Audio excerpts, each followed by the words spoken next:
friends. It's a terrific Tuesday, and I'm so glad to join you again.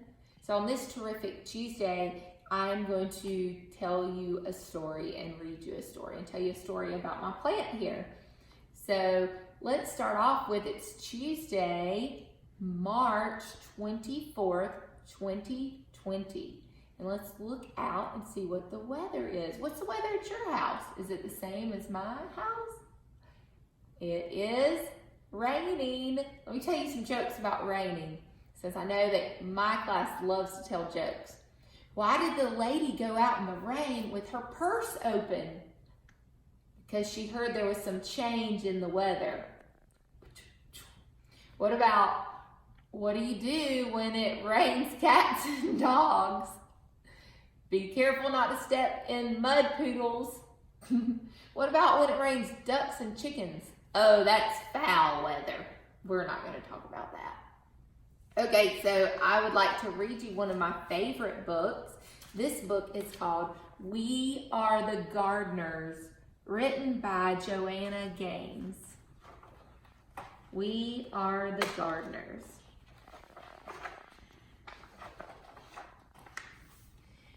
We Are the Gardeners. That's a pretty official title, but we didn't start out this way. Just like our garden, we started out small and grew from there. Some say that a garden just grows from seeds, but we think it grows from trying and failing and trying again. A garden is hard work, but so is many of the good, important things in life. Our family's garden story began with one small potted fern. Dad stumbled upon it in the hardware store when he went to get some supplies. He said it was just too cute to leave behind, and he thought it would make Mom smile. And it did. We chose a sunny windowsill for it, that pretty little fern. It seemed like a good safe spot for him to grow. This was back when we were little kids. But we still remember visiting the plant each day to give him a drink. Sometimes we'd even whisper to him a bit. But then, plot twist, out of nowhere, our fern died. Death by overhydration.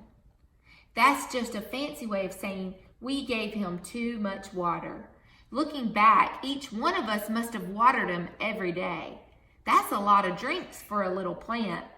By mistake, we loved that plant to death. Some people tell themselves that we are no good at something after one small failure. But no chance we were going to give up that easy. So we checked out some books from the library, and we found out that ferns can be tricky and prefer to live in a shady spot. Apparently, a plant's leaves communicate to us what they're needing. We also learned that most plants have good manners. They like to sip, not gulp. Lessons learned. Dad got us a fresh fern, and with it came fresh hope. This time, we set the pot on our piano, way on the other side of the room where the sun wouldn't give it too much attention. We made a watering schedule and took turns, saying a lot of nice things to our little sprout of a plant. And fern number 2 lived and thrived and grew. And finally, Mom got him a little potted friend. And then another, and then another, and then 2 more. We noticed that talking to our plants actually helped them to grow bigger and stronger. So we added some songs and jokes into the mix. Unlike when we overwatered, 0 plants died from us talking too much. Pretty soon, plants were taking over the house, and Dad said it was time to graduate to outdoor gardening. Mom was excited about this new outdoor garden, as we were, and she started talking about it with a dreamy look in her eyes. That's when Dad called a family meeting so we could come up with a real plan. We all gathered around the kitchen table and got work dreaming, planning, and drawing things out. We knew we needed a sunny spot where the plants could sunbathe for at least 6 hours a day. We'd be red as radishes if we did that, but plants just loved it. And the more than that, they needed it. In the garden, there's no life without light. Dad always says that the foundation is the most important thing when it comes to building a house. A house can't be strong if it's built on something weak, and the same holds true in our garden. So to make the foundation of our garden strong, we filled it with something called soil. Good soil, which includes a bunch of tiny living things called organisms. They can grow things in it. That's pretty amazing when you stop to think about it. A whole hidden world is happening beneath our feet. Just because you can't see the good things with your eyes doesn't mean they're not there. And another cool thing about soil is that it feeds and strengthens the seeds we sow. Then, like a miracle, plants and flowers burst out of the ground. We also knew our garden needed to get plenty of water. Rain is the very best thing for plants to drink, but it's hard to know if rain is coming or not. So a couple other options to keep plants hydrated are to collect rainwater or use a sprinkler or a garden hose to get the job done. Once we had a location with plenty of sun, good soil, and a watering plan, we got right to work. First things first, seeds. The most fun part of planning out our garden was deciding what to plant. We started with foods we like to eat, like strawberries and tomatoes. And then we chose some pretty flowers to keep them company. The thing about seeds is they're everyday miracles. Everything a plant will grow up to be is already hidden inside the seed. We chose flowers like zinnias, sunflowers, cosmos, so that pollinators would visit our gardens. Butterflies, hummingbirds, and bees spread pollen around from flower to flower, encouraging things to bloom. We like knowing that little helpers are out there in nature working with us to help this garden grow.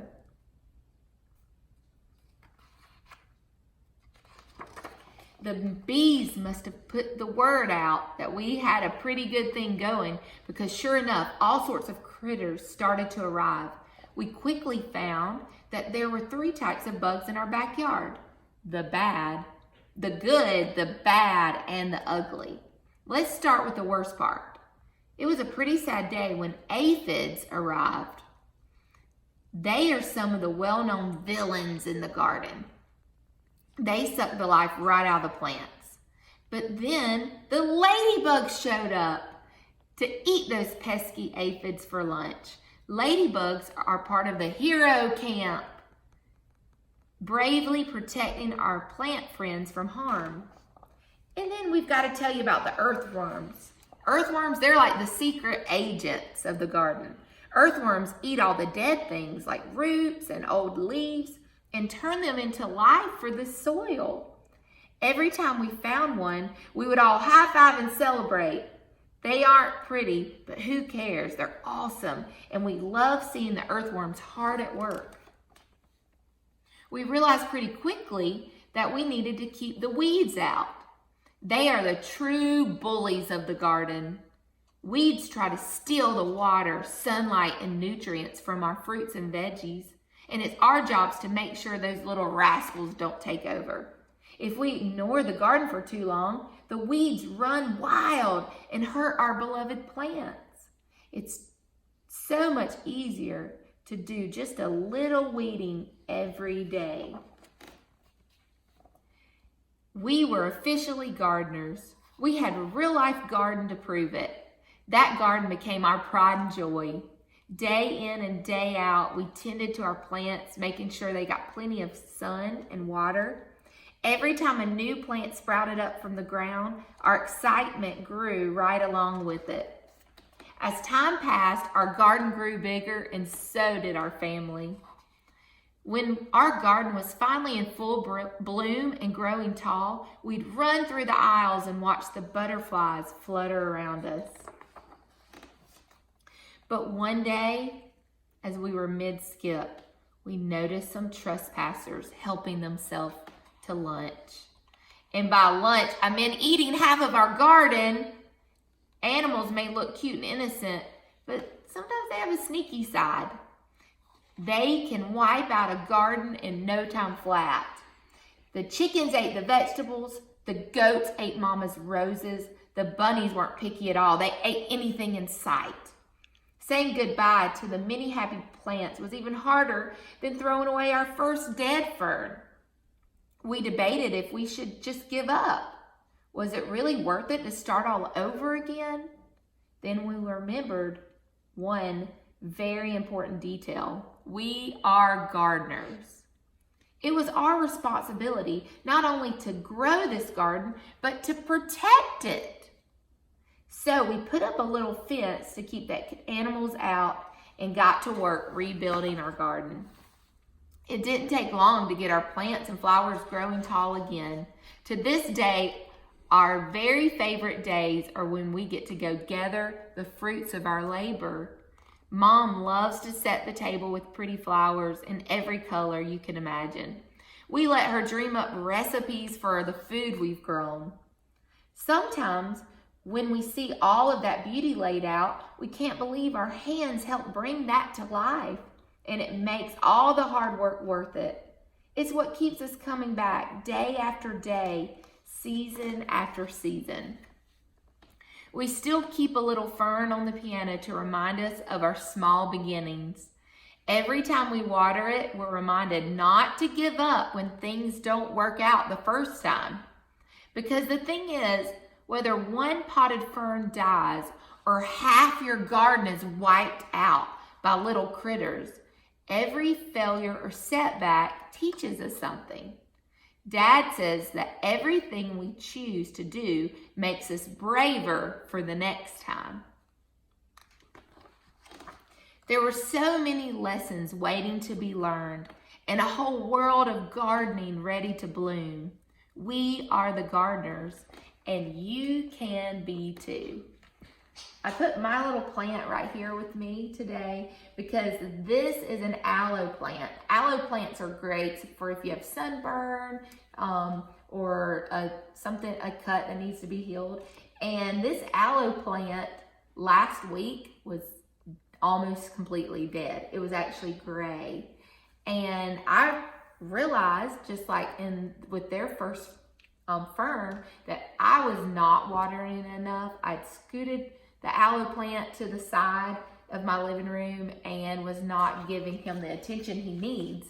So I just want to show you that with water and sunlight, look how it's come back alive. So when I was reading this book, it made me think about my plant. So I wanted my plant to sit beside me. But this book has also inspired me and my family to go plant some things. So when the rain goes away and the sun comes back out soon, my family, we're going to spend some time doing just like the Gaines family did and plant different items, maybe even try planting a garden with food and things that we can eat. So I would like for you boys and girls to talk with your family about what are some things you can grow, or what can you learn from this book, that just because something fails once, do not give up, but just try harder.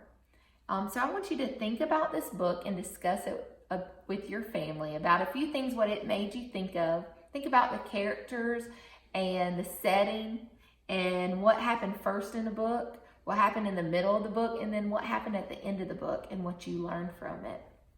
So thank you for taking this time to listen to me as I read this book today. And I hope you guys have a wonderful day. And I look forward to checking in with you tomorrow. Bye.